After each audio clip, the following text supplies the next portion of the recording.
दोस्तों, क्या आप जानते हैं इतिहास के सुनहरे पन्नों से गायब एक ऐसा युद्ध था जो 1757 में लड़ी गई थी, जिसमें हिंदू साम्राज्य के साक्षात प्राणों की आहुति देने वाले नागा साधुओं को अमर कर दिया। लेकिन दोस्तों, दुख इस बात का है क्योंकि इस घटना का इतिहास में कहीं भी जिक्र देखने को नहीं मिलता। वैसे यह युद्ध अहमद शाह अब्दाली की अफगानी सेना और 5000 नागा साधुओं के बीच युद्ध लड़ा गया था।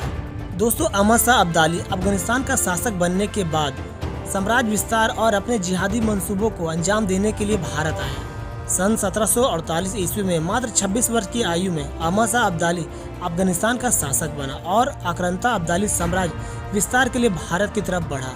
पानीपत के तीसरे युद्ध में मराठों का सामना अहमद शाह अब्दाली से हुआ था। यह एक भीषण युद्ध था जिसमें आपसी फूट के कारण मराठों को पराजय का सामना करना पड़ा था। लेकिन दोस्तों, पानीपत के तीसरे युद्ध में विजय से गदगद अहमद शाह अब्दाली अपने जिहादी मंसूबों को पूरा करने के लिए सेना सहित मथुरा की तरफ आगे बढ़ा। जैसे ही अफगानी सेना मथुरा पहुंची, उन्होंने मंदिर को नष्ट करना शुरू कर दिया, महिलाओं और हिंदू पुरुषों के साथ बलात्कार किया, उसके टुकड़े टुकड़े कर दिए, बच्चों को गुलाम बना लिया गया। कई महिलाओं ने अपने सम्मान को बचाने के लिए यमुना नदी में डुबकी लगाई और उसमें से कई की मृत्यु भी हो गई। कई लोग भाग रहे थे यहाँ और वहाँ शरण पाने के लिए, ताकि हत्यारे अफगान पागलों से बचने के लिए।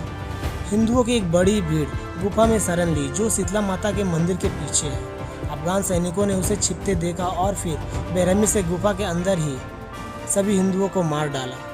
3 दिन तक मथुरा की पावन मिट्टी हिंदुओं के खून से सरोवर रही और लाशों की संख्या इतनी थी कि मथुरा की हवा इतने महीने तक दुर्गंध पैदा करती रही। और इसके बाद काबुल में बेचने के लिए 6000 हिंदू महिलाओं को गुलाम भी बना लिया गया। उसके बाद दोस्तों, अहमद शाह अब्दाली गोकुल पहुंचा तो वहां उसका सामना 5000 नागा साधुओं से हुआ, जो कि हर हर महादेव की गूंज के साथ हाथ में चिमटा लिए क्रूर अफगानी सेना के सामने खड़े थे। यह नज़ारा देखकर अहमद शाह अब्दाली ने उसका उपसास किया, क्योंकि अफगानी लुटेरे लगभग 10,000 थे, इसलिए साधुओं को बहुत हल्के में लिया। नागा साधु अहमद शाह अब्दाली की करतूतें जानते थे, इसलिए अहमद शाह अब्दाली को सबक सिखाने के लिए सीना तान कर खड़े रहे। कुछ क्षण बाद वहां पर माहौल शांत हो गया और शायद यह आदेश दे रहा था कि कोई बड़ा तूफान आने वाला है। तभी अचानक से हर हर महादेव का जयकारा के साथ बुलंद आवाज में गूंज उठा। नागा साधुओं ने हाथ में त्रिशूल और चिमटा लिए अफगानी सेना को धूल चटाने का संकल्प लेकर अफगानी सेना पर टूट पड़ा। ऐसा लग रहा था जैसे नागा साधुओं में महाकाल का रूप धारण कर लिया हो। इस युद्ध में उन्होंने ऐसा तांडव मचाया जिसके बारे में अब्दाली ने कभी सोचा भी नहीं था। बड़ी बड़ी तोपों और तलवारों के सामने चिमटे और त्रिशूल इतने भारी पड़े कि अफगानी सेना तितर बितर हो गई और इस युद्ध स्थल को छोड़कर कोसों पीछे हट गई। हालांकि इस भीषण युद्ध में 2000 नागा साधु वीर गति को प्राप्त हुए और अफगानी लुटेरे की आधी मतलब 5000 से अधिक सेना की मौत हो चुकी थी। इसलिए क्रूर अब्दाली को युद्ध मैदान छोड़कर भागना पड़ा। चारों तरफ अब्दाली के सैनिकों की लाशें बिछी हुई थी। यह नज़ारा देख अब्दाली के पैरों तले जमीन खिसक गई। जैसे जैसे वह जान बचाकर भागा, नागा साधुओं का प्रकोप देखकर अहमद शाह अब्दाली इतना खौफ आ गया कि जहाँ जहाँ भी उसने नागा साधु नजर आते वह भाग निकलता। या फिर ऐसा कहे कि किसी भी विदेशी जिहादी आक्रांता को यह पता चलता कि इस युद्ध में नागा साधु भाग ले रहे हैं तो वह लड़ने की बजाय मैदान छोड़कर भाग निकलते थे। दोस्तों, अपने जीवन की परवाह न करते हुए और आस्था और संस्कृति की रक्षा के लिए दृढ़ संकल्प के साथ पवित्र शहर गोकुल को बचाने के लिए अफगान सेना को मार डाला।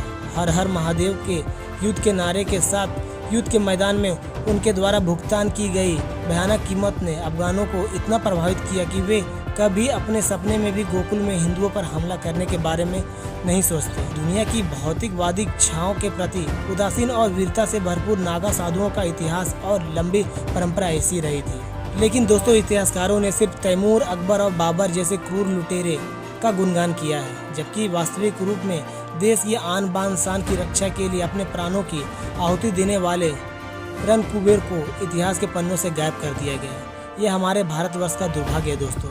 और दोस्तों, साथ ही हमारा भी यह दुर्भाग्य है कि जिन्होंने हमारे देश को लूटा, हमारी संस्कृति को नुकसान पहुंचाया, हमारे पूर्वजों को क्रूरता के साथ मारा, उन्हीं को इतिहास में बढ़ा चढ़ाकर पढ़ाया जाता है।